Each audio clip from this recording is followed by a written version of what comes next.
Mm-hmm.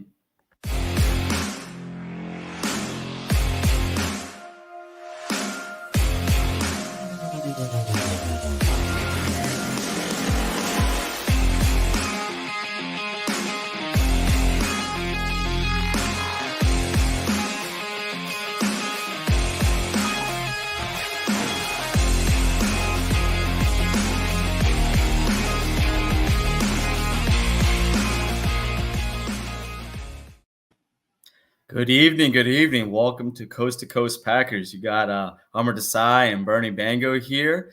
Excited to get it up and chop it up about the latest, newest members of the Packers team. Conclude our 11 draft picks, around 10 to 12 UDFAs.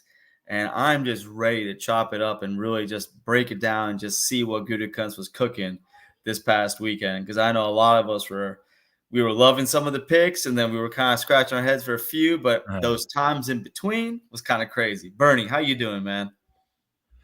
Dude, I'm doing great. There was a couple picks that I tried not to have that knee-jerk reaction to, and I was just like, just calm down, dude, and just go watch some tape, do some reading, do some research before you start voicing your opinion too much. And I've eaten crow a few times now with Goody, and eating crow is a good thing though. Agreed. Even though it Agreed. doesn't taste good, right? Though it's also though oh man, I said this guy was gonna be worth nothing, and he was awesome. So I'm just trying my best to stay patient before I start casting stones.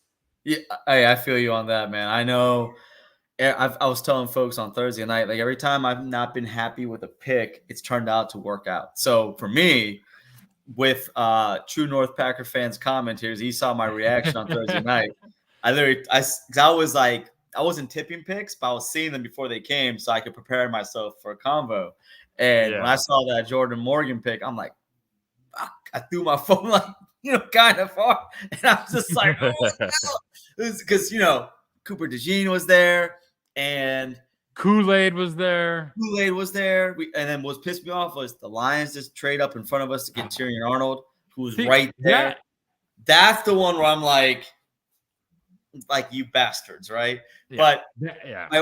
But to answer true, I am over it now. I think me and Bernie can say that we love the Packers, we love football, and we do the best we can to be as educated as possible, but we are nowhere as close to being as experts as some of these guys like Jim Nagy, Daniel Jeremiah, and even for that matter, Gutekunst and all those guys. So when I read back and I read some things that some of these guys that actually have worked with these players and had them at the Senior Bowl, Jim Nagy, who's in charge, he's a director of Senior Bowl, and just Ben Fennell, a whole bunch of dudes. I'm happy with the pick. Absolutely. I think that one thing me and Bernie have always been saying here: you got to protect the franchise, right? And I knew that after seeing Goody kind of really knock out the park these last few drafts, I promised myself that I might have been a little hurt, but not upset. Yeah. He soda here. It wasn't overly sexy, but it fits the bill, right? But it didn't need to be sexy, right? We needed offensive line. We needed secondary, right? Specifically the safety position, right? I guess certain cornerbacks and obviously wide receivers are those sexy picks, but I feel like we had a sexy pick. I'll go out and say a sexy pick we had was Marshawn Lloyd, right? If you don't feel it in your loins a little bit when you watch his highlight tape, man, I don't think you're a football fan. But I am stoked about that, man, and we'll talk about him more as we get into this. True also says, never a bad idea to draft offensive line, even if he just becomes another guy, right? And the way the Packers offensive line room is going to look like is, I think it's just going to be a whole bunch of just another guy, because they're going to be that kind of I don't know if you want to say androgynous crew where they're just going to fit everywhere. You're not going to tell who's who's better where. They just want their best 5 offensive linemen out there. I'm liking the way they're building that group of guys. Cowboys are. I'm sorry. Go ahead. Yeah, no, I was just gonna go through those comments quick. Cowboys are going to take, or we're going to take Morgan, and the Cowboys are good. Oh yeah, they killed on offensive line. You can say what you want about them Joneses, but when it comes to offensive line, they picked up Cooper Beebe, and they also picked up Tyler Guyton as well too. So, and they were saying that Jordan Morgan wasn't going to come out of the first round, like he was going to get picked. I mean, Belichick on Pat McAfee show was really hyping him up. So, yeah, I think you nailed it on the head. It's like LaFleur said that after the draft. He goes, "You guys are probably sick of hearing me say this." He's up there with his, torn pectoral muscle from bench pressing, and but it was funny. He was like, "We're gonna play our best 5," and I really feel like we're gonna see that hopefully this year more than ever before, right? Because you get scared. You see the Josh Myers pick, and you're like, see the Royce Newman pick, and you're like, "Oh shit, are we gonna like go do that road again?" And just like when Josh Myers got picked, you had the Creed Humphrey pick a little bit right after, and people are saying the same thing about Graham Barton and Jordan Morgan. But the thing was, as much as you and me were hyping up Barton, especially me, right? I think we both were. Well, dude, he had a 9.99 RAS. Yes, he's a beast. He's a beast. Yeah. But he wasn't like he played tackle, but that's not his true position. His true position's interior, right? Like he is a bona fide center. And I think Jordan Morgan has been playing left tackle his whole freaking life. More than likely he'll be a left tackle in the NFL, and then he'll fail to guard is what the thought process is there. But they need a true tackle. And you could see with the way they drafted this year, they didn't just stop there. I mean, they added other linemen too, right? And I think them adding some guys down later in the draft who do play true interior positions is really going to give a lot of competition across the board. I think the only person's position that's safe is going to be Zach Tom, but position unknown, even though he is a Pro Bowl right tackle, and Elton Jenkins, our left guard. I think everybody else is wide ass open. Yeah, it's going to be some Thunderdome action, man. They're going to throw. It's not going to be 2 men enter, 1 man leave. It'll be what the 8 to 10 guys that they have. They'll throw them in there, and the 5 last standing. It's going to be our offensive line, But true. Oh, go ahead. No, I was just going to say, just to touch on that one more thing, where even though undrafted free agents, we brought in the guy from Michigan, Jennings, and then another guy, Donovan Jennings, and another dude, Trenty something from Michigan. There's a lot of dudes we picked up for the O-line where I really do believe that we have an opportunity to really get the best 5 and get some real depth, and hopefully we're not being loyal to guys because based on draft, Royce Newman's been here. I don't want to hear that. Like, at the end of the day, you know what you got there, right? So, but I was going to say True North is, look, he's spot on, man. Last year we killed in the second round. This year we killed in the second round. I mean, you can't. Number one, you got the number 1 linebacker and probably the number 1 to probably top 2 safety in this draft class. Yeah, sign me up, bro. I gotta say this about Edgerrin. Not the Cooper the Cheeseheads wanted, but the Cooper the Cheeseheads needed. 100%. 100%. So I'm all there on Edgerrin Cooper, man. JB, man, he's going to be a bully back there at safety. They're going to use him a lot in the nickel, is my prediction. Yep. But we'll get more. We can get more into those guys, as he sort of said, right? It wasn't overly sexy. So we'll get into the not so. We'll stay in the not so overly sexy and go into the UDFAs. Right? They're fun. They're unknown, but maybe one will make the roster. Some of these guys will end up on that practice squad, but we could go through these guys one by one, or you could just talk about a couple that maybe stood out to you. Amar. I'm going to mention a name, but I want you to talk about them. And it's the position that we have not gotten right. We have had many people here at this position. We have Rick Lovato, who was in Green Bay, and then he went to become an all-pro long snapper in Philly. We've had Jansen, what's his first name? JJ Jansen, who was also a person that was in Green Bay, and then he went to Carolina and became an all-pro long snapper. We have never gotten a long snapper position right since probably Brett Good is probably the last decent long snapper we've had. And us bringing in Peter Bowden, who was considered to be Dane Brugler's #1 long snapper in the nation. Also wasn't drafted, undrafted free agent. Tell me about him, because you know me, I don't watch Wisconsin football. I'm an LSU guy. So tell me about him, and do we possibly have that position secure now? Hopefully. I think so, man. He started off as a walk-on, right? Earned himself a scholarship. I think he did like 3 years of snapping there. You know, he's going to be coming downfield with a head full of steam as soon as he releases that snap. They make him selfless. Team orientated. I mean that's the long snapper position. That was my glory to the varsity football team in high school. Was I got to long snap. Right. I just did it one day. It was my freshman year when I just like went over to the long snappers where they were practicing and realized, oh shit, I could do this. Pretty decent. But I've always had an affinity for long snappers, especially when they're coming out of the University of Wisconsin. Out of all the UDFAs, a note I put down here was I think out of the UDFAs, he has the highest chance of making the team. I agree. Out of these, out of this crew. And that's kind of the way it is with your UDFAs, right? They're going to earn a way on the team by special teams, right? It's such a wild skill, special teams. You could be awful in an offensive or defensive position, but you can literally, make a football team by just being nasty on special teams. 100%, man. I mean, there's guys that started on special teams and became. I mean, Terrell Davis started out on special teams, and then he became an All-Pro, Hall of Fame running back, right? So I was like, everyone has had opportunities to. Basically, they, for the most part, will start somewhere. It's not about where you start; it's about where you end, right? And a lot, I mean, Tramon Williams is a prime example of that, right? He was a unrestricted free agent out of Louisiana Lafayette, and you know what? Just got cut by Houston. We brought him in, and then next thing you know, it's all she wrote. You know what I'm saying? Like, a lot of people just need to know, like, if you get a chance, and the Packers, I think, have a history of bringing in UDFAs and giving them an opportunity to at least start. And I think, giving them a chance to make the 53 or even from a practice squad. And I think because of that history, a lot of folks do come here. I was hoping we would get the kid out of Penn State, Junior Carson at Penn State. I liked him a lot. He went to Chiefs, unfortunately.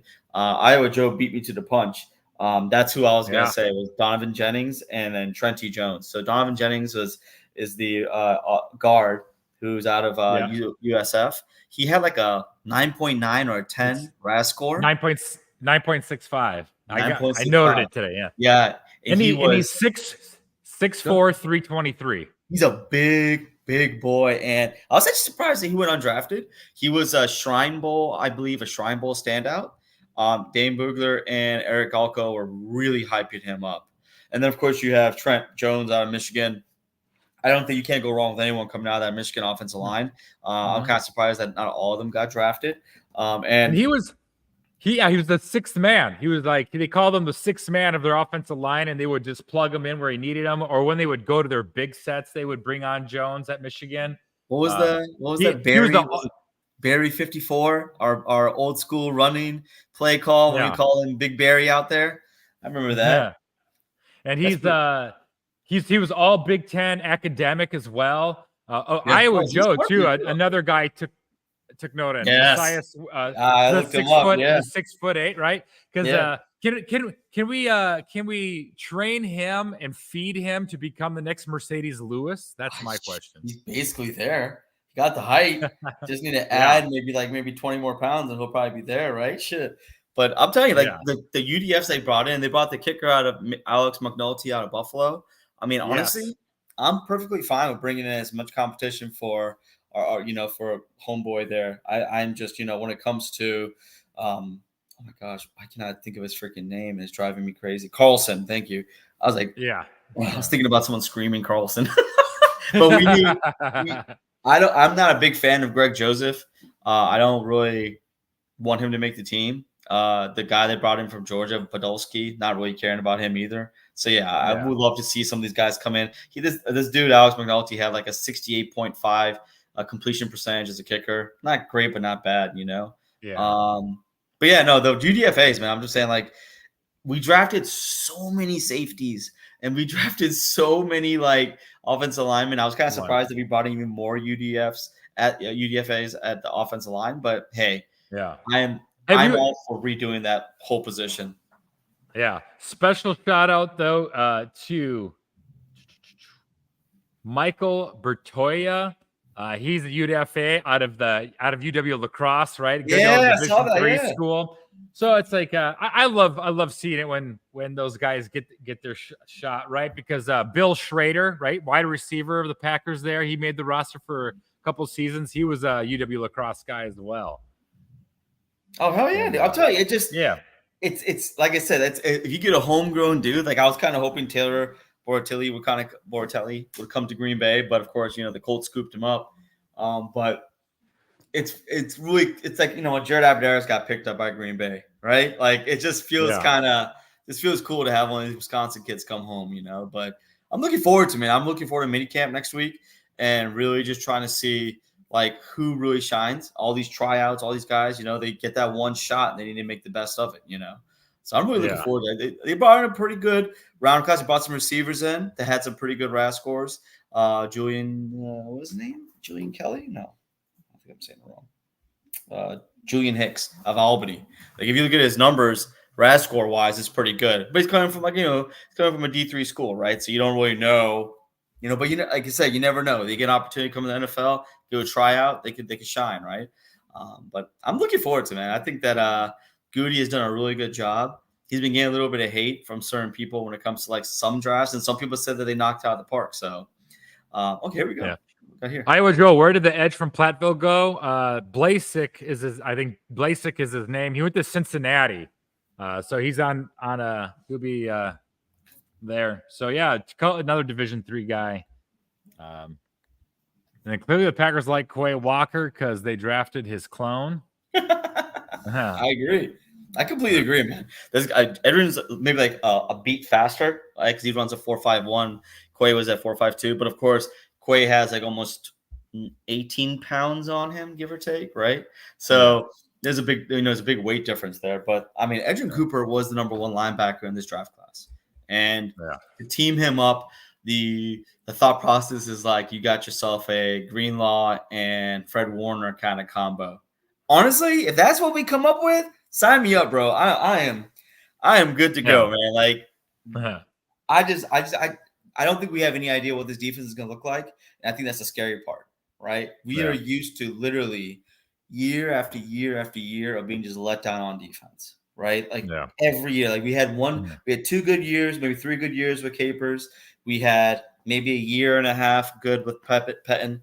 But for the most part, we just been, and then a couple moments here and there with Barry. But the truth is, like, we've just been let down. And I was on the Cheesehead TV draft show, and one of the fans was really passionate and very. He was very. He didn't want to talk bad about the defense, and everybody's like, "Dude, bro, just I get it. Hopes are high, but." We've been let down many times. So until it happens, you know what I'm saying? Like I'm being optimistically curious, maybe is what it is. But yeah, I don't know. We're gonna see. We're gonna really see what kind of comes out here. Yeah. So to finish up on the undrafted free agents, one guy that I like that they brought in was a running back from Elkhorn State. I don't think he makes the roster, but that's like back-to-back years now that we've brought a kid in, a running back from HBCU. Yeah, I like that a lot. I think that's pretty cool. Emmanuel Wilson, right? He came from last year, and he made the roster. Wide receiver Julian Hicks out of Albany. Yep. He was a journeyman in college, Central Michigan, Akron to Albany. I don't think that's a kid. We'll see. Yeah. 2 defensive linemen from the MAC. Neither of them are going to be Carl Brooks, so I'm not that worried about it. No. And then we did bring in a punter too. So, right, the 3 most important special teams position, kicker, punter, long snapper, we brought one in. And I think this is something you should do. Yeah, I feel like almost every season is like keep your kickers and punters honest, because you go in your roster, right? You go to 1 during the whole season. And so they don't have that competition like every other position group has, right?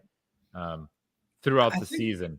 So like bringing in one guy at each position in camp is is the way to go. Yeah, I think that was a fault that they made last year, not bringing in competition for Carlson. I did like Yeah. that how Whelan did have to compete for his punter job last year, and I think that bringing in someone this year for him doesn't hurt. But at the end of the day, like almost every position on this team there should be like some kind of competition. Like, hey, you can't get complacent. You can't expect just because you're here and you were a starter last year that you're going to be a starter this year. Yeah. And Gutekunst has really been pushing like a really young youth movement on the team. And you can see it with the way he's kind of been trying the bottom of the roster and how he's having mid-level to current, starters as well too. Like 1A, 1B, 1C. You're kind of 1A, like A, B, and C. You're really seeing a real like youth group. I mean, Preston Smith might be the oldest dude on the team at this point. And if it wasn't for his production, is the probably reason why he's still here. But yeah, man, I'm telling you, it's crazy that they're doing it that way, but I love it because they paid Osric or whatever the hell his name is, a long snapper. They paid him a 3-year deal and pretty good money for a long snapper, and he wasn't that great last year.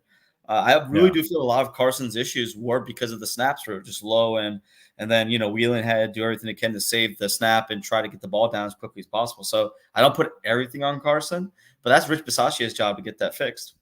Absolutely, and that's I'm really hoping we get something, an improved product for special teams, because hell yeah, it has cost us way too many games, like in the last 5. Oh shit, it's been longer than that, time, huh? Yeah, more than that. Shit. Since you think about since the onside kick. Yeah. God, the onside kick in even the onside kick in 2010 when Dan Connolly freaking almost returned it for a touchdown. I'm telling you, bro, there's been so many things that have gone wrong with special teams for so many years now. And then we're investing all this money in Rich. Like, he needs to start come on. Absolutely. But May 2nd through the 4th, that's rookie mini camp. It's going to be some fun conversations. Because that's like, that's this weekend. I don't know if I'm going to be able to like sneak into next week's episode, because I'm going to be in Los Angeles. I'm going down there for a bachelor party. Oh snap! Nice. We got a beach house. I think near Huntington, and so we're gonna do some surfing and hanging out on the beach. But I'll be traveling back. No, I'll run solo, and I'll have a picture of you next to me or some shit. We're gonna have to figure something out. I got to make a cardboard cutout or something. Please. I need something. I need your presence to keep me going here. Thursday night was tough, bro. Times it was tough. Yeah, but hopefully I can be able to sneak into that class. I'm gonna take some of my gear with me. I might be like in an airport. Let's see if I can. Let's see what happens. Hell yeah, I'm man. curious. But let's dig into like the draft class. Let's 100%. Get into it. I don't know if you want to. We can just go, round by round. We can. We'll go right into some specifics. But I mean, we should talk about Jordan Morgan. I think, right? We got to talk about the number 1 pick on their own. I wasn't here when it happened, but it sounded like maybe you had a reaction to it initially. I wasn't. I was just, again, it wasn't a sexy pick, but it was the right pick, right? And it was definitely the pick that I'm like, wow, I wasn't Andy Herman had kind of prepared me for it, because he even said that if we had stayed put at 25, they were more likely going to take Morgan. He had put it as one of his top 3 players. It was just one of those things, like every year we have a player we fall in love with, and he's always there when it's time for us to pick, and then we always go some other way. But what happened this year? Guess what? Over the last few years, those guys that they picked turned out to be amazing. So I'm gonna hold out judgment. But you're right, Jordan Morgan, kid out of Arizona. He came back from an ACL injury in 2022. Actually played the whole year in 2023. They're basically saying that his arm's kind of short, but doesn't mean that he can't play left tackle. He needs to work on technique. He does need to work on his hands a little bit, but he has a real agile movement when it comes to feet, nice quick feet, and that he should be he didn't lose a single rep in the Senior Bowl when he was at the Senior Bowl this year, and that he'll be another so when ACLs happen, right, the next year they come back, they're still trying to get their legs up under them. It's the following years when they really get full strength. So if you think about it, he tore in 2022. So honestly, this year is a year that we should expect him to be anywhere close to as we can to be full strength. So I'm looking forward to it. He's started almost every single start's been at left tackle. He's a captain. He did have All-American MAC. Damn, he had something. He had some awards and stuff too. Where he's legit, man. Like he was a kid that wasn't going to come out. He was not going to come out the first round. Washington was thinking about trading back in to get him. Cowboys were looking at him, and I think that I wouldn't say he was a steal. I wouldn't say it was a reach. I think he was picked right where he was supposed to be picked. I'm looking forward to seeing what he can do on the blind side. He gave a great interview. He said it'd be an honor to block for Jordan, and he said he doesn't care if he plays tackle or guard. He's like, he just wants to be out there. He wants to protect the quarterback, and he wants to win games. I respect that. Yeah, Gutekunst said, and I quoted, he's just wired like a Packer, 2-time team captain, a really good dude, right? Yeah. He's just one of those guys that, how can I best help the team? Like, I will do that for this team, right? Like you said, he's got those quick feet. He can play in space. So does it matter that he has a little bit shorter arms if he can move his feet and get his body to where he needs to be? Right. I'm excited, right? He has the ability to play, 4 positions for the Packers, and he's already shown that he's willing to do it, right? He was a 4-year starter at Arizona, and he was I think he was coached by Pete Carroll's kid down there in Arizona too. So just a random fact there. But I think something I'm gonna put on this too is that I think,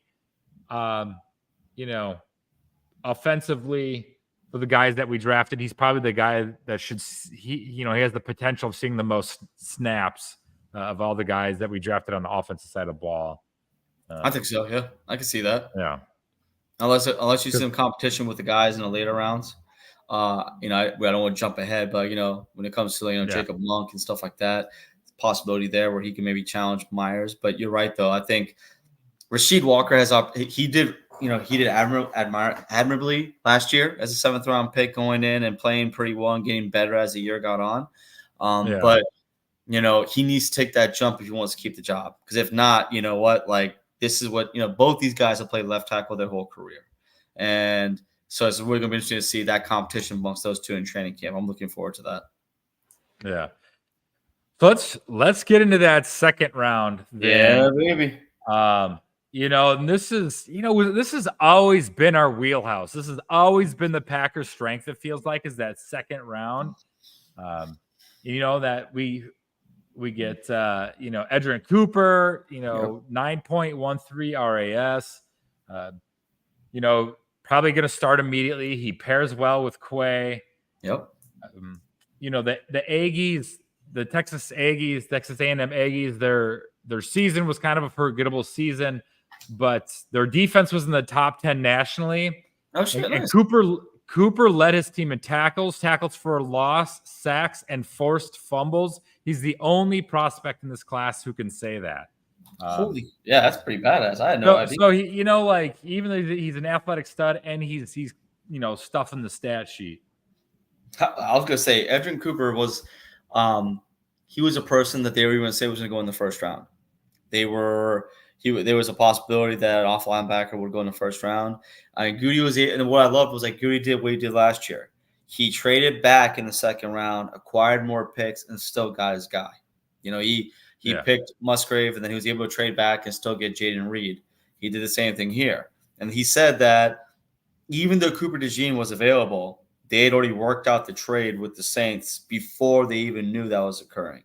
So it seems like all these draft nicks, all these draft experts, and everybody had Cooper DeJean going to Green Bay. But the truth was maybe they weren't really interested in Cooper in it. And if you listen to Gutekunst and LaFleur, what they were saying, they said that Eric Stokes looks good. He looks 100% healthy. They say Watson looks good, 100% healthy, and that they're expecting, and that Jair looks really healthy and looks good. So maybe Justice Mosqueda was right, where we don't need a corner. And that's the reason why they didn't really draft one until the 7th round, because they're happy with what they have in-house already, which made sense, And then if you're looking at Cooper DeJean, people are really looking at him more like a safety than an outside boundary corner. And that's probably why he dropped into the second round. So to go back into the draft, still get your guy, Edrin Cooper, who I think is going to be possibly Defensive Rookie of the Year based on the number of snaps he's going to be playing, based on the defense and the way this defense is supposed to be more of an attacking defense in comparison to being a passive defense like we have Joe Barry. And he more likely will be getting starting snaps with McDuffie, with Quay. And I can't wait, man. That's a lot of speed at the linebacker position.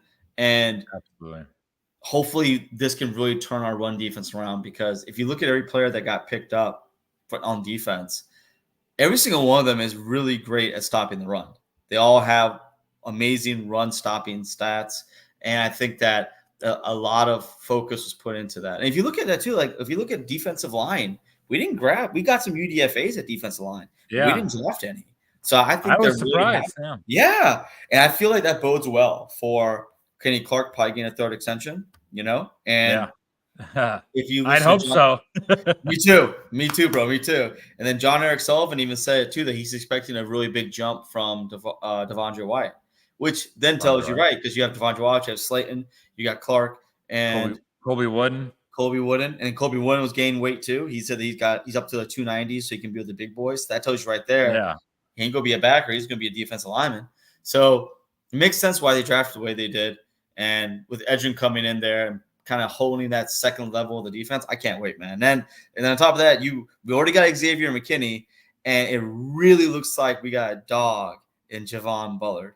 They say this kid is he is the unquestioned leader on that Georgia secondary. He is as they call it, a dynamite stick with the way he hits. 5'11", 188 pounds, but he plays a hell of a lot bigger than he is.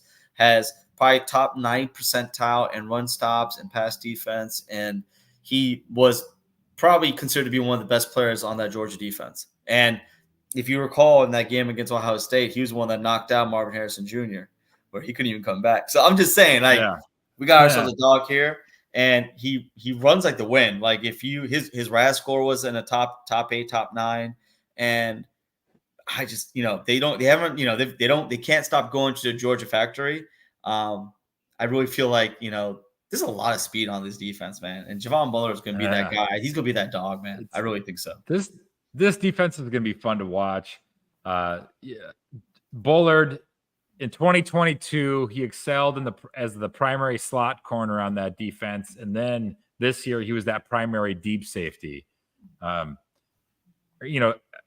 an elite coverage grade at both spots. He's, like you said, fearless tackler. He was Patrick Moore, a scout from Green Bay, described him as spirited, aggressive, smart. It's exactly what we need in the secondary. I'm stoked about him. He's a guy I think Cooper and Bullard could both be seeing a lot of snaps year one. All three guys, the first three guys we picked, I think could all see a lot of snaps. I think the key word amongst all three of them is versatility, because they all have the ability. Like Jordan Morgan can play all four positions on the offensive line minus center, right?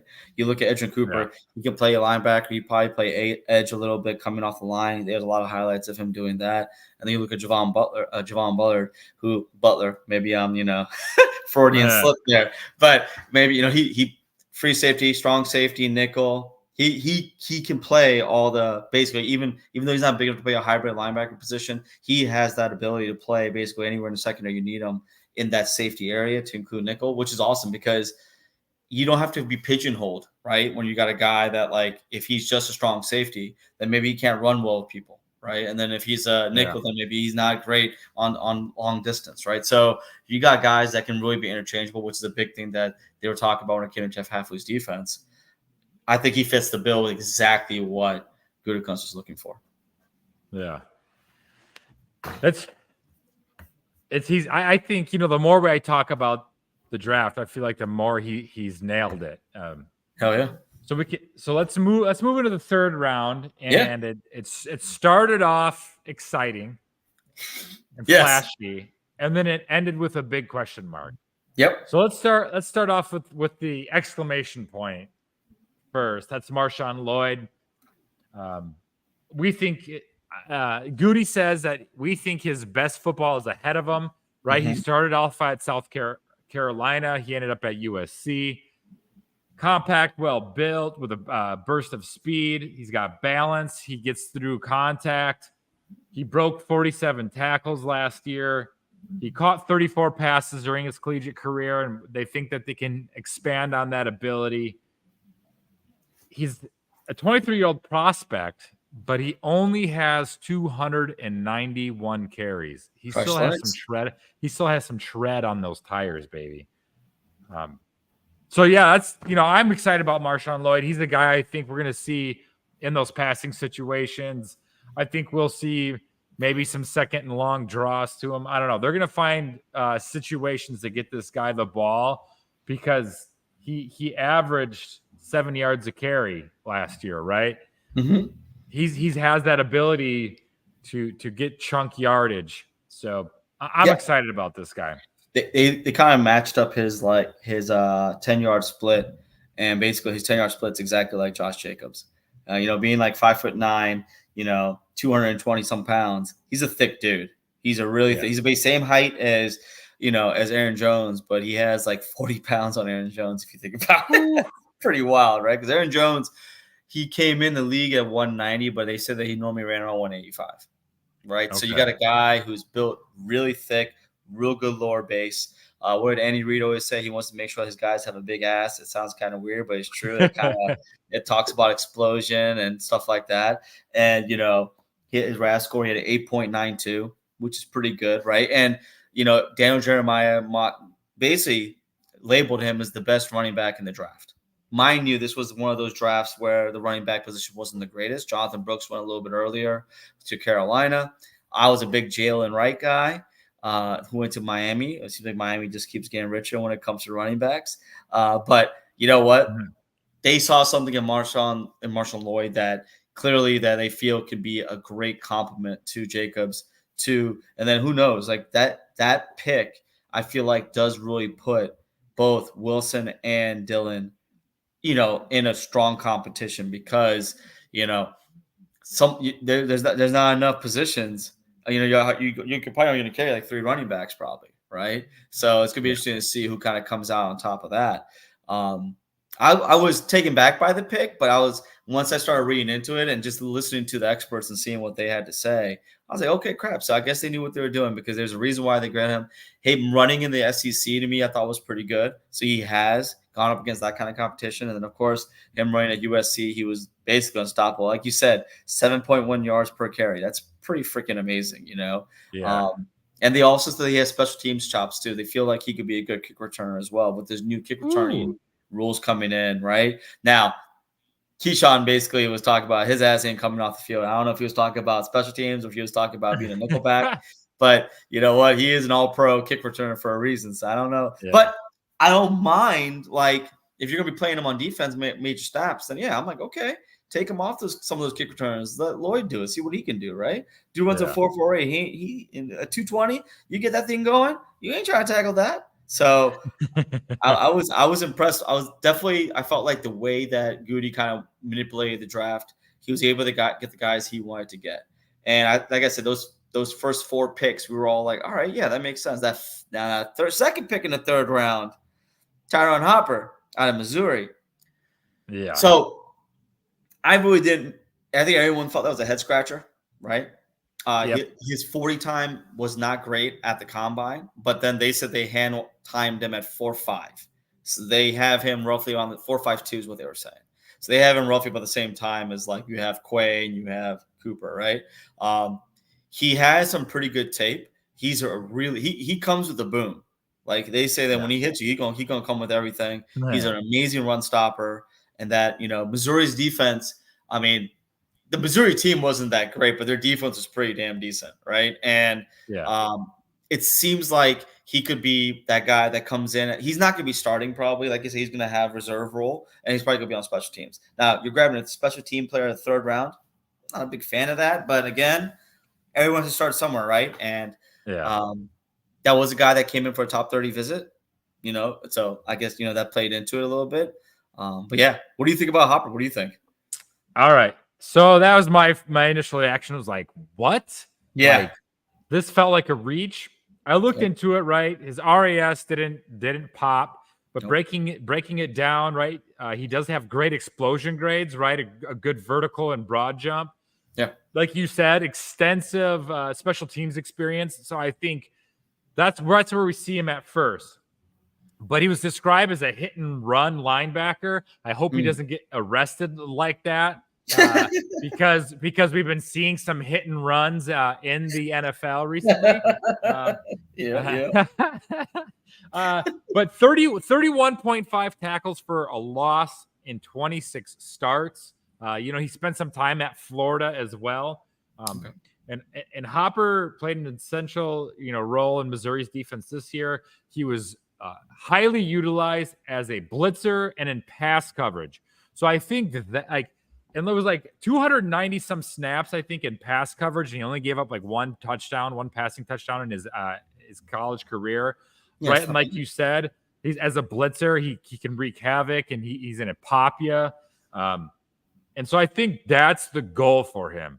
I think in 2 or 3 years, you could be seeing him when he comes on the field, you're gonna be like, okay, so he's either gonna be guarding the tight end or he's going to be trying to rip the quarterback's head off, right? So he's going to be a fun player to watch because you kind of know what he's going to do. He's going to do either A or B, and he does those two things really well. And that situation happens a lot in the league.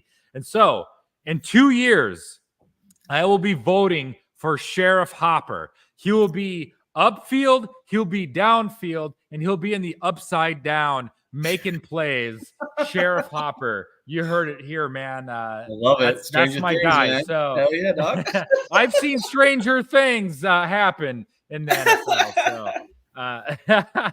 So I'm not going to sweat it. I think it's we gotta let that one marinate a little bit. 100%. So let's keep it moving here. Okay. Evan Williams, we hit this the second safety now. How do you feel when we see another safety come off the board again that quickly? Again, when Tyron Harper was picked, I wanted Cedric Gray, right? I was a real Cedric Gray guy out of North Carolina. I liked him a lot. So I was like, all right. So my heart was like, okay, whatever. Goody knows what's up, right? Then here with Evan Williams, dude, I liked Evan Williams. He was at the Senior Bowl. He high energy dude, team captain, good blitzer on the Oregon team. Justice Mosqueda, who's a diehard Oregon's Ducks fan, basically got a text message from one of our Oregon staffers saying that, hey, congrats on getting our best player on defense. So I took that as all right, clearly something's there, right? Because, you don't just say that, right? Jaden Hicks out of Washington State was still available, so that's why I was, again, heartbroken. He eventually also went to the Chiefs. Yay. But the truth was, looking at some of the highlights that he had, I mean, there's a lot of players that we drafted that were giving Caleb Williams fits. You just saw Evan Williams was just all over him, blitzing him, causing him to fumble. He just seems like they did. That was another thing too. There was a run on safeties at that point. And I kind of wonder if the Packers, again, they kind of made that move like they did. Kind of like what they got when they went and got Sean Clifford. Now, they didn't trade it for Clifford, right? But there was a run on quarterbacks. So they grabbed somebody who they weren't sure was going to be there when they were going to pick, right?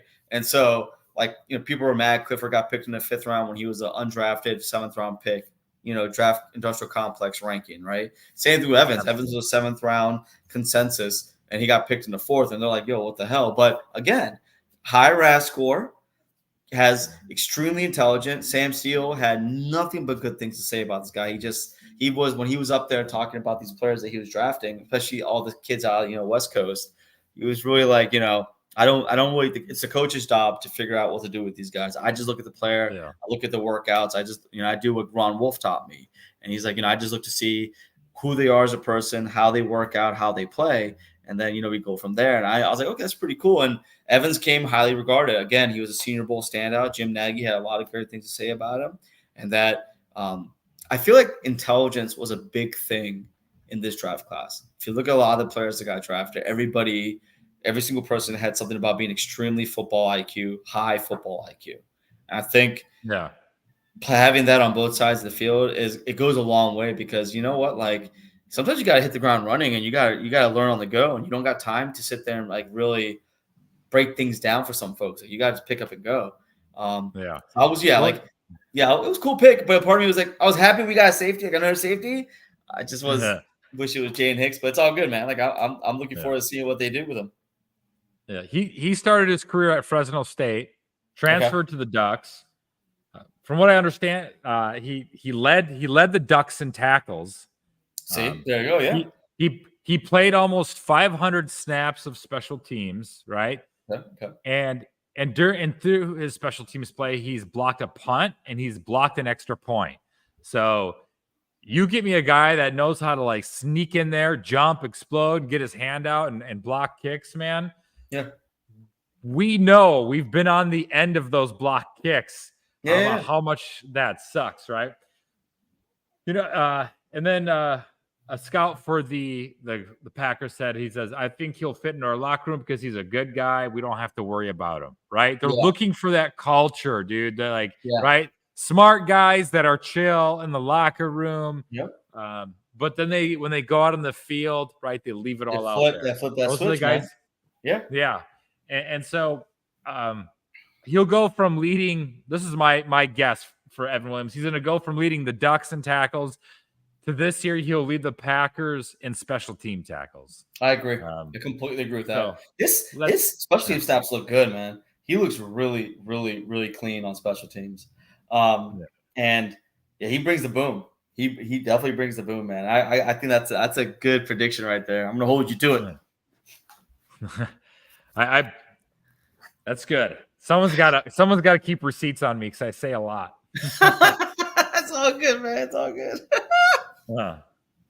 All right. Jacob Monk, though. No else in the fourth round, right? Our fourth round, we got one pick, surprisingly, because we had so many damn picks in day 3. Like, what the hell? But then we went on to Jacob Monk, and maybe, like you said, maybe he's Myers' replacement, not Zach Tom, right? Because people have talked about Zach Tom going to center, but now I feel like Jacob Monk is our guy that I think is gonna develop and be in that position. He's another versatile guy, and I think you have to be versatile to be an offensive lineman in Green Bay at this point. So when you talk to people about Duke, you hear that he's a leader. Guys want to follow him. They want to listen to him. And it comes out in his play style. He plays from whistle to whistle. And he's looking to bury you. He wants to hit you. And true North Packers fan too, right? Monk can help with the run game. He's got that right. And so I'm thinking to myself, like, what if he develops into the better offensive lineman from Duke in this draft class?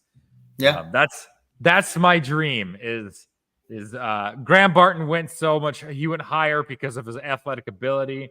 I want to see Monk develop into the better NFL lineman, but we'll see. What are your thoughts on Monk? So Monk and Graham Barton are best friends, which is pretty crazy, right? And they said that Monk actually played the true center position. He played all three. He played basically every position on the line, but he's mainly known for the interior: left guard, center, right guard, right? Athletic profile is actually very near to what Graham Barton did. He had a really good athletic profile, really strong, had an aversion to cold tubs. They broke out in hives being cold tubs, right? But they said that he should be okay when it comes to cold weather, snow, things like that. It was just the cold tub, so it's kind of crazy. But when you listen to him speak, he was I think he was an all-team he was a 2-time All-American football player. He also I think he was a team captain, but I could be wrong. He was. And he was also, he had like, I think 31 or 33 bench presses. He's a strong dude. John Eric Sullivan had a lot of great things to say about him. Just said that maybe he thought the whole cold thing was in jest. He just says that he's a real strong, smart kid, and that he feels like he can bring competition to the center and right guard position, which is what we need, because we don't know if Sean Ryan's going to work out. We do know what we have in Josh Myers. He's extremely intelligent. He knows how to get all the plays out, but the problem is he's very, very inconsistent. And when it comes to his pass blocking, he's not bad. He's actually better at pass blocking than run blocking. The problem is that too often than not, does he look lost out there? He does have great agility, great movement. So does Monk. And so I like the pick because it's finally getting guys in there that are true, like, interior guys who have an opportunity to maybe unseat some of these guys that we've had Myers now there since, like for 3-4 years now. Exactly what you're going to get with him. Like, if it hasn't turned on yet, it's not going to turn on. That's how I look at it. Right? What you see is what you get from him right now. That's exactly right. And my thing is, like, is that enough? Like, is that enough for us? I don't think it is. I think that getting this kind of competition there is going to be great. And I think that kind of really goes right into, like, the other linemen that we picked up as well in this draft. But before we get to the other linemen, let's talk about one of the Packers content creators, many Packer content creators, and just Packer fans in general, draft crush, who actually was selected in the 5th round. And his name is, I don't want to kill it here, Kitten Oladapo, Oregon State safety. Now, people have been hyping this dude up. He came in. Which creator was it that had a crush on him? Oh, man. Maggie Loney, Perry Colstein, Aaron Nagler. Everybody was really hyping this dude up.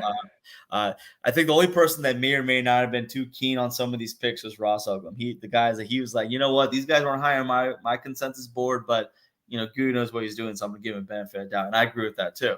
But Oladapo, they said that he is another guy who has highlight reels of literally wrecking havoc on Caleb Williams.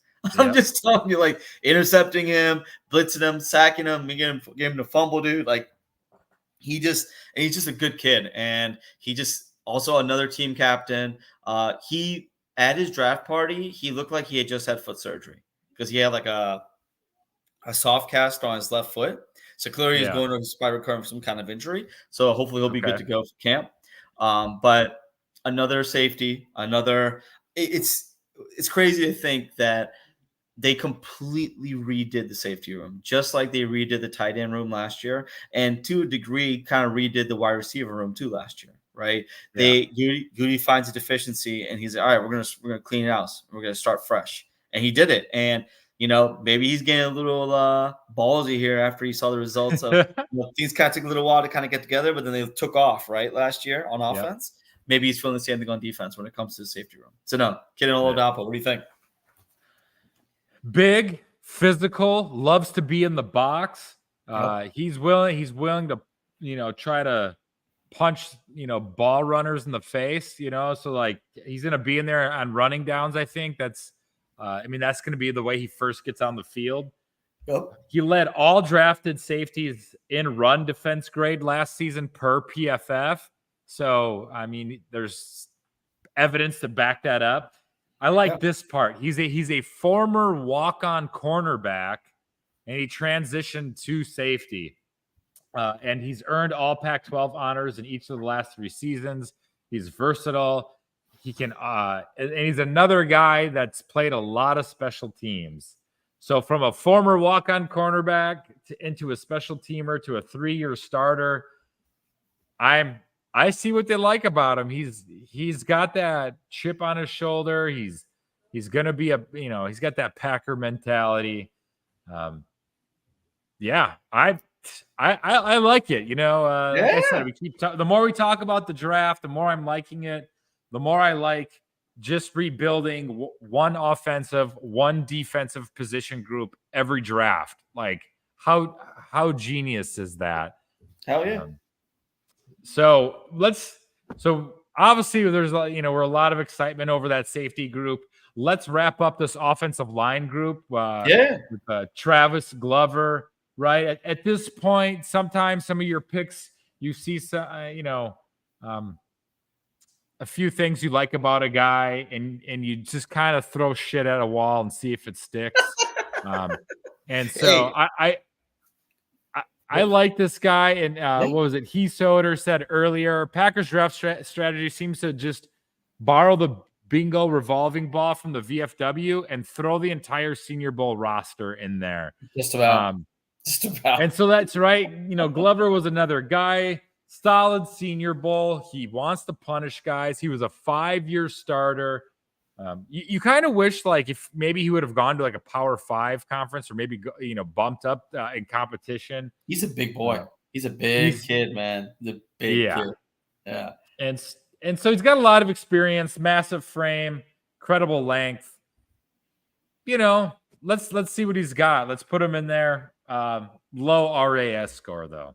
Yes, he was the one that had the lowest RAS score. But it's funny, like Brian Baldinger actually did a little clip on him and was like, "Hey, this kid could be really good. He just needs time to develop." And he says he's a massive human being. He has quick feet. Just needs time to. He played at Georgia State, so he needs time to kind of get with the competition that he's going to be in the NFL. He won't be a starter right away, but he could become one down the road.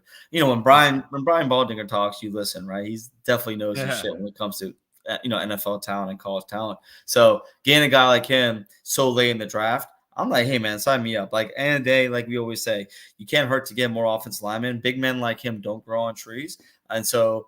Maybe if he did have a better workout, or maybe that he could play at a different school, maybe he would have had it. And he was a 5-year starter, right? Yeah. So like he has the criteria that the Packers look for when it comes to experience, when it comes to size, when it comes to length. He has everything they look for in offensive alignment. And so he could be the kind of dude that may fails into guard, but that's fine though, because we do need more depth at the offensive line position. So sign me up, man. And that's the crazy thing. We stacked up on offensive line, and then after that, our 7th round picks kind of closed out where Gutekunst did talk about trying to go back and start drafting quarterbacks every year, right? And he went and got Clifford last year in the 5th round, and people were like, "What the hell are they doing?" And then they saw him at training camp, like, "Okay, he has a pretty live arm." So they're like, "All right, he might not be bad." And then Michael Pratt, who had like a 3rd, 4th round grade, got him in the 7th round. He was also in for a top 30 visit. They say that he has a pretty average to maybe a little bit above average arm, but his accuracy and placement's pretty sweet. Yeah, and that folks do feel that he also played at Tulane, and he was one of the Tulane. He actually beat Caleb Williams in a bowl game, which is pretty cool. Cotton Bowl. Yeah.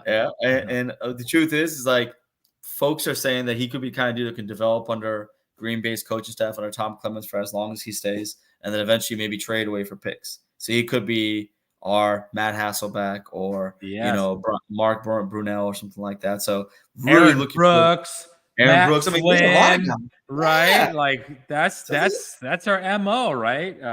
Some people were saying, like I was saying that was like a 90s thing, but I was just like, well, Hasselbeck and Flynn, those were the 2000s, weren't they? So 100%. So I'm looking forward to seeing like how he develops, and then what are your thoughts on him? And then I'll let you close out with our last guy.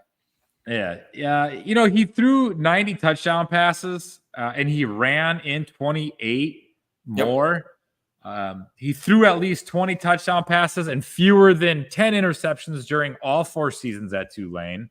Right. So he had a good touchdown to interception ratio in his entire collegiate career. Like you said, not a powerful arm that's gonna like overwhelm you. Right. He's got that accuracy and he's got that touch that like he can just drop the ball in there. He didn't play football until he got into high school too. So like he's a guy that's still developing. Yeah. So like you said, I agree with you 100%. Exactly what I think he's here for is to be a solid backup. I think he has the ability to beat Clifford out for the backup position right now. Right. And in 2 or 3 years, we're going to turn him into a 3rd or 4th round pick. That's beautiful, man. Hell yeah, man. All right. Kalen King, last guy of the draft. He was almost the first guy of the draft, apparently, at one time. Not this draft, obviously, the year before. Right. So he has the potential to be the steal of the draft. He said himself that he's going to play with a chip on his shoulder. A potential first rounder in 2022. He regressed in 23. He did not test well. The King's Redemption Tour, right? King's Redemption. It sounds like a movie. But I hope we can help this man refine his confidence. I think he has the potential of being like a CB2. Yeah.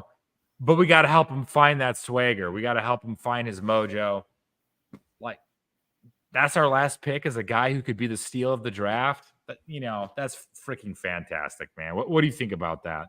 He gave his interview with the Green Bay Press was extremely emotional. And it wasn't like He wasn't. It wasn't that he wasn't just happy to get drafted, but he was pissed. Like he was really pissed that he went in the 7th round, and that he knows that he's a lot of doubters. He wasn't really happy with the way his tape looked last year, and his 2022 tape was outstanding to the point where he was considered a number 1 corner, probably first corner, first round, and he just had a bad tape this last year. Also, he had a bad workout. He improved on some of his times at his pro day with Penn State, and so people really do feel like he has the ability to play safety, which would be crazy, getting another safety, right? Or play nickel. They said that he has the real good chops at nickel. He just the way he was talking in that interview made me feel like, wow, we may have gotten a steal here because he has this massive chip on his shoulders that's never going to go away. I mean, he has so many haters and doubters out there that he is fueled by that to prove everybody wrong. And I think that's amazing. And I think that he played at a good program. He has good tape. Goodkins does find these guys. Like Jordan Love's a prime example of that. You know, his 2019 tape was, as you know, his 2018 tape was outstanding, and then his 2019 tape was crap, right? And people were banking. Goody was banking on that 2018 tape coming alive, and guess what? That's exactly what occurred, right? And Kalen King they're kind of hoping the same thing. And I feel like if anybody can get the best out of this dude, it's going to be Derek Ansley, our defense passing coordinator, and to include Jeff Hafley. The fact that he has developed so many corners and so many marquee name corners like Richard Sherman and Darrell Rivas and other folks have spoken highly of Hafley. If anybody can get the most out of Kalen King, I feel it's him. I mean, you had other players too. You had Jaden Reed. That was, and Sauce Gardner coming out and posting on their Instagram stories like, "Hey, happy for you. People sleeping on you. They ain't got no damn choice. They don't got a clue what they're doing." But I can't wait. I got like getting a corner like him, like Carrington Valentine in the 7th round, and having the ability for them to really prove to everyone that over 200 and what pick was he? Was like 255, right? Yeah, 255. So 254. Other players are taken before you. So, 31 different teams decided to pass on you 254 times. Well, guess what? Yeah. You got a chance now to prove all of them wrong. I can't wait. I think that he's going to be awesome. I'm hoping that, this next season, I think he's going to make the roster, but the following year, I think he could, like I said, CB2, right? That's like, I think his ceiling. I don't think he's going to be like a jaw, like your number 1 guy for cornerback. But even if he ends up in the nickel and playing a lot of snaps, I'm excited to follow this young man's redemption tour. Same. But before we try to wrap it up, though, I got 3 questions for you, Amar. Okay. Before we wrap it up tonight, and first one is favorite pick, man. Who was your favorite pick this year? Honestly, from an emotional, I'm riding and dying with this guy, and I want to really see him prove everybody wrong. Is Kalen King, but I'll be honest, my favorite pick was probably probably a 1A 1B between Cooper and Bullard. I love them both, and I was a big Cooper guy coming out, so I'll say Cooper. I'll give the hedge to Cooper. Right on. I'm gonna go with Marshawn Lloyd. Cooper was mine, but I don't want to double down right now. Look, they're all that. Yeah, because the first time I ever did a mock draft this year, Edgerrin Cooper was my first pick of my first mock draft. I went back and looked at it, and I was like, "Oh, cool! Like it's I like how that worked out." But Marshawn Lloyd is my favorite pick, just because I think he's going to make some splash plays this year. He's another weapon to this deadly offense. So I'm excited to see what he can contribute to this offense, and the fact that he, like I said, not a lot of carries in his collegiate career. So I think he's got a lot left in him. Yeah. All right. Next question is, who is your slow cooker draft pick? Who are you going to put in that crock pot, and you're going to put it on low, in 2 or 3 years, you're going to be like, holy crap. Like, this guy really developed into what we needed him to be. I got to go with Jordan Morgan just because the way I reacted to his pick. I can't escape that now. Jordan Love, Rashawn Gary, even a little bit of Lucas Van Ness. So you know what? I'm gonna stick true to my my haterade on this and go with Jordan Morgan, hoping that a reverse psychology works and he becomes our left tackle for the future for the next 15 years. Yeah, I dig it, man. And And even if, like, what you said earlier, if he even fails into guard, the crazy thing is about his ability is like he could do that and still be all pro at guard, So I love that. I think that's a great pick. My slow cooker pick, kind of talked about him earlier. I was excited about him. That's Tyron Hopper, right? Okay. Yeah, it's a good pick. Right, where a lot of people are wondering, we took this guy, he's gonna be like you said. My brother texted me the same thing. We drafted a special teamer in the 3rd round. and so then when I went and found his tape, and then like what people are saying about him, it's just like he's really good at blitzing, he's really good at pass coverage, right? Those are his things. So I was just like, he's gonna work his way into the rotation. We're gonna find that purpose. We're gonna develop him. Tyron Hopper's my slow cooker. Okay. And then one more is, you sure about that? So who's your pick that you thought, that you sure about that? Evan Williams. It got to be Evan Williams. Has to be okay. We traded up for him. We traded up into the 4th round for him. I felt like there's a lot of the safeties out there that we could have grabbed, or we could even waited for, or we could trade up and gotten. And that is a guy that I feel like Goody must have some kind of thought on what he can do, and that's why they got him. Because I wasn't a huge fan of his. Again, I am listening to the experts and seeing what they say, and they're like saying that he could be pretty decent. But again, I feel like he's our Sean Clifford this year. I do really feel like that. Okay. Yeah, I don't. That's kind of like where I was at as well with mine, because they traded up. Like, I felt like, like you said, there was like a run of safeties. I think he would have still been there through that run of safeties. And I guess you sure about that is probably I'm gonna double down on my guy Tyron Hopper, right? Hey, I don't blame you, man. Like, he could turn out to be a special teamer on this team and be with us for a handful of years.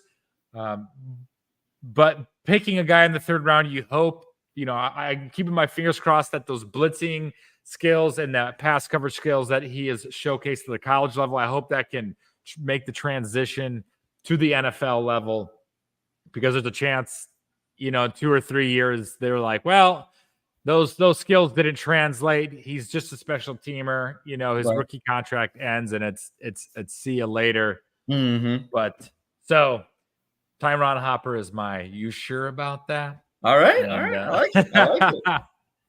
But any last words, any last thoughts about these guys? Anything you want to put out there? Any takes or thoughts or predictions? I'm excited. I'm just excited to see the Packers be a top 5 defense, and Edgerrin Cooper going to be a defensive player of the year, defensive rookie player of the year candidate. I'm looking for those 2 things. Those are my takes right there. Right on.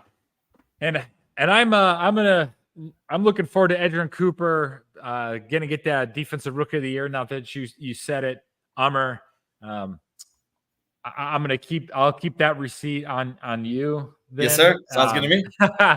And I'm looking forward to seeing where Jordan Morgan lands, and if he just kicks it off at left tackle straight away. But I just also want to put it out there that I'm loving Goody's strategy and rebuilding one offensive position, one defensive position each draft. Yep. Let's see what he does next year. In Goody, I trust in the draft from now on. And speaking of the draft, we're on the clock. That in 1 year, we should be in Green Bay, baby. We're going to be in Green Bay, and we're going to probably try to create some content while we are there. So looking forward to next year's draft as well. That's some of my last words. Another fun episode of Coast to Coast Packers. Thanks for everyone joining us tonight. Amar will be back next week. I might be able to drop in. We'll see. I'm going to be catching waves in sunny California. Enjoy yourself, man. Don't worry about it. You can jump in. I would love to have you there. But if not, man, enjoy yourself, man. It's all good. Yeah. All right. Well, we'll catch you next week, everybody. I'm Bernie Bango. I'm over to side. Go Pack. Go Pack.